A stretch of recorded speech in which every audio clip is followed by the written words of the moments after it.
Hey everyone, welcome to Star Wars Conversations, a show where two scruffy-looking nerf herders like to get together and talk about all things Star Wars. My name is Jay. And I'm BB-8, mate.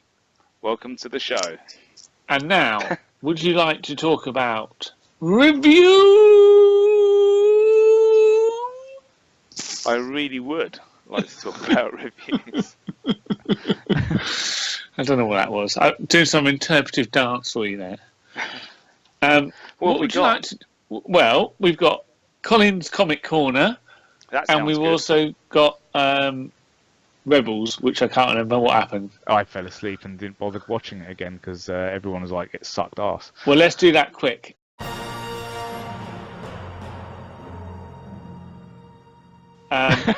Any idea what it was about? And I'll see if I can remember. Robots, AP5, who I generally like, and Chopper. They dressed up again, didn't they? They were on a ship with Wedge, who was dressed as a TIE fighter pilot, and they kept on going, no you can't, yes I can, no you can't, yeah, yes they I did can. that song. Oh, it was the actual song, wasn't it? Yeah, the words to that you song. Can do, I can do better. Yeah. And I was just like, come on, man. What the hell? What was the episode called, do you know? Our souls are us or something. I don't know. I can't remember what happened at all. I can remember them being on it. I'm going to give it a 1 out of 5. Something must have happened in it. Yeah. I know Wedge was in it. It can't be that was bad. Just like, what the hell was this crap all about? And I said I haven't got around to watching it, so I'm going to go with. I will watch it. I will check it out, but there's been nothing that's made me want to watch it, so I haven't. Well, I watched it, and I can't remember it. It was that good. Yeah. I might have had a couple of minutes where I fell asleep in the middle of it. Well, I don't think it's much. Probably shows you how good it was. I say that we should go on to Colin's Comic Corner, because that will be much more interesting. Colin's Comic Corner!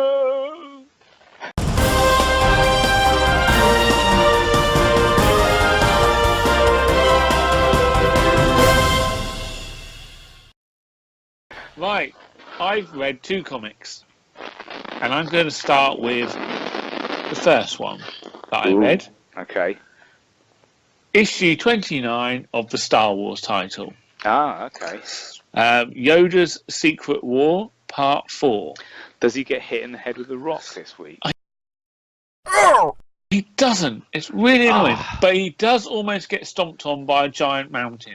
Almost is not good enough. I know. I was really hoping it was going to be. Yeah, I thought that could be the. In an ongoing series, I want there to be one panel in every single issue where you just see Yoda getting hit in the head with a rock. I know. So, this issue was written by Jason Aaron and art by Salvador Larroca. Now, we've been talking about the story arc for the past couple of weeks, or past couple of months, however long this comic's been going on. And I've said this many times, Jason Aaron is a very good writer, normally. Salvador Larroca is an excellent artist, and he still is. This issue is Luke reading Obi-Wan's journal in his cockpit, and the story. But Obi-Wan is writing about a story about Yoda, which is set before the Phantom Menace. Oh, yeah. So to recap, as I said, Luke's adrift in his X-wing, or was flying around his X-wing after trying to look for the droids who've been kidnapped by the Scar Squadron. Exciting. So something happens to him, so he decides he's going to read his journal where he's hanging around in space. And Obi-Wan's telling a story about his great Jedi Master. And basically, as we left it last time, Yoda is on a planet which is inhabited by children warriors. Warriors or warriors? Yeah, warriors. Well, they worry me. Warriors who two tribes of warriors that don't get on. When two tribes go And to war. they do, and all the adults have been locked inside a mountain, and they've given up being in charge of them.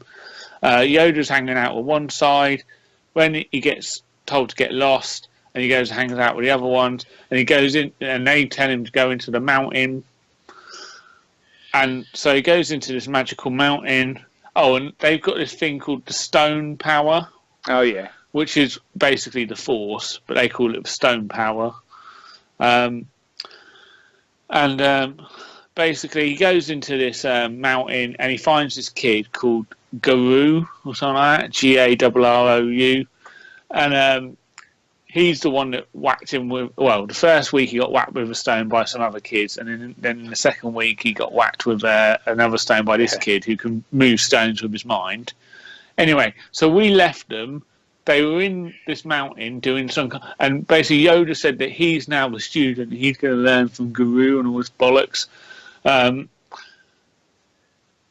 so we left them last time. They were doing some meditating thing, and Yoda goes, "The mountain is alive," and that was a big cliffhanger. So we cut back.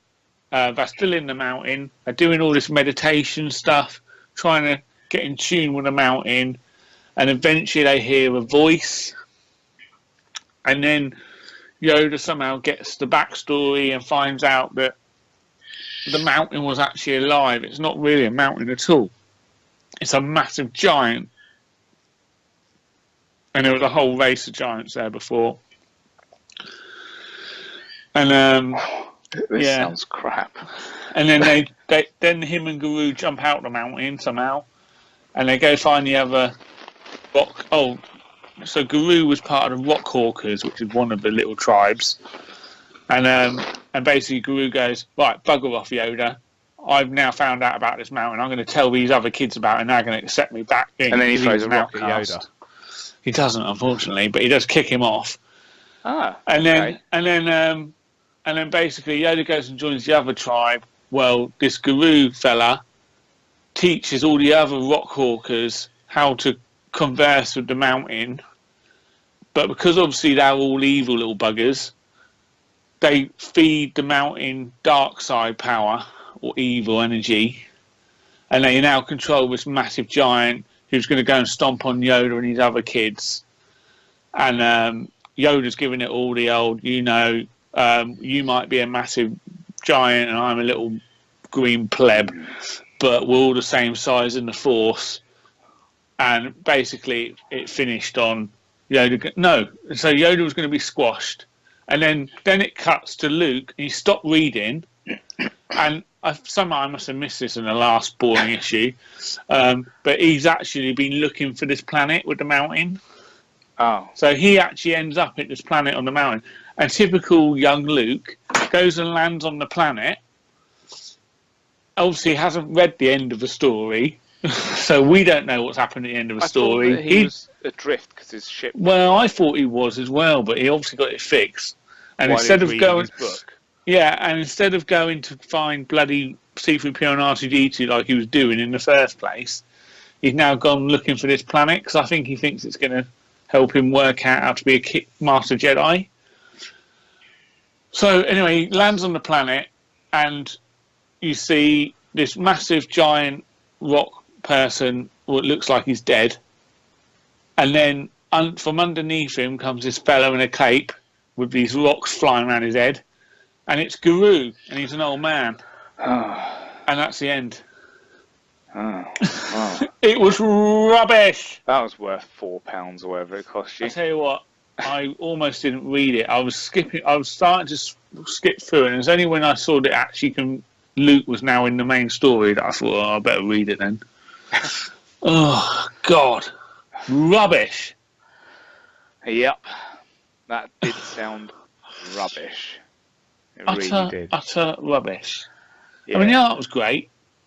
Yeah, the art does look good. But there wasn't anything to look at because it's boring. Cause it was a really boring story. And it must be boring for him to draw that too. Oh, God. How many times can you draw Yoda?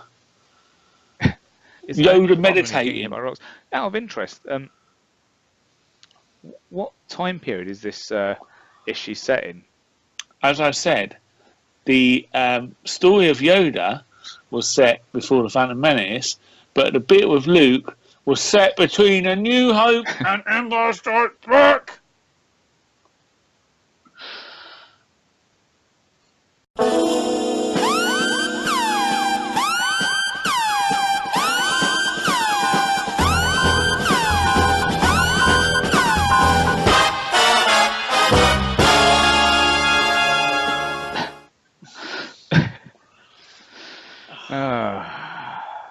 So is that the only one you've got to review, or do you have another No, one? I have another one. Now, is this one more exciting, Colin? Dr. Aphra, Hey. number 5. Okay, so this has been quite good so far. Yes, it has been good so far, and it's still good. Cool. Let me tell you a bit more about it, my friend. First of all, the important information.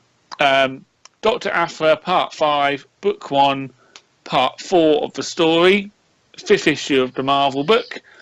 Written by Kieron Gillen, art by Kev Walker. So the same people have been doing all 5 issues. Same great quality. Kev's brilliant artist. Kieron's a brilliant writer. So the story, as we left it last time, they were on Yavin 4. And they'd basically been looking. Basically, she's hanging around with her dad, Black Kurdistan, and the 2 naughty droids. And they're being chased by that crazy captain. What's her name? Captain. What is her name? Tolvan. Yeah. And so they were on that Yavin 4, and her dad is some kind of monk, and he basically bulletproof is. monk. Oh no! It's got bloody. I hate my bloody.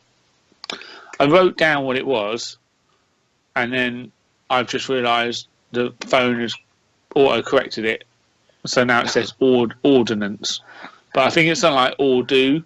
Okay. So, because obviously before I hadn't paid much attention to this, He's but the monk of ordnance. yeah, he's Right. basically the Ordu aspect. So a bit like the all the other ones, the ones that the fellas from Rogue One are. He's a monk with a different part of the whole Force religions. Church of the Force. Yeah, and so but he'd basically been searching for the immortal Ruhr. And finding out more about the Ordu, and so this Yavin 4, all the temples there, they created a map, and so at the end of the last issue, the gang had escaped Captain Torvan and had actually made it to the citadel of Ruhr. Okay. And there, the story starts from there.